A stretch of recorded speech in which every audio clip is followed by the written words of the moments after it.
არიან ადამიანები, რომლებიც ვერ არჩევენო ხელოვნურად შექმნილ ვიდეოს რეალურისგანო და ცოტა ხანში ვერც ვერავინ ვერ გაარჩევს. ანუ აი უბრალოდ შეუძლებელი იქნება ამის გარჩევა. და სინამდვილეში ყველაზე დიდი კაპიტალი, რაც გონია რომ მომავალში იქნება, ეს არის რეპუტაცია, რომელიც სიმართლეზე დგას რა. იმიტომ იმდენი ფეიკი იქნება, რომ ყველაზე იშვიათი რესურსი იქნება სიმართლე. და ძალიან დიდი ღირებულება ექნება ამას. ანუ ადამიანებს მე მგონი ამ გაგებით ექნება ძალიან სერიოზული მომავალში რა. და შეიცვლება მათ შორის ურთიერთობის ფორმები. აი დიუნა ფილმი თუ ნახე ან წაკითხული გაგვიც. იმის გამო რომ რაღაც ტექნოლოგიურად რაღაც სროლა მაზრი დაკარგა შორიდან რა ფარები ქონათ დამცავი. რაღაც ძალიან მომავალში და ხმლებით ჩხუბობენ და დანებით რა.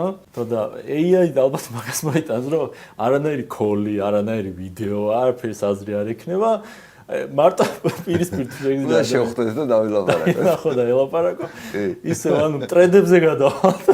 ხო, სხვათა შორის ეს სკოლის იდეა იმიტომაც არის კარგი, რომ ანუ იქნება როგორც პლებეებისთვის განათლება, აი რობოტი რო გასწავლის და იქნება ჩოლური ადამიანებისთვის განათლება, რომლებიც ერთად სწავლობენ რა.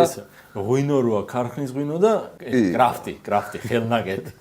სხვა როა რა. კი, აი ესე იქნება და მე მგონი მაგამდე უნდა გავძლოთ რა. ანუ ეს არ შორი არ არის ერთი 5 წელიწადში მე მგონი ეს რეალობა დადგება. მაგის მე მჯერა. მაწყობს.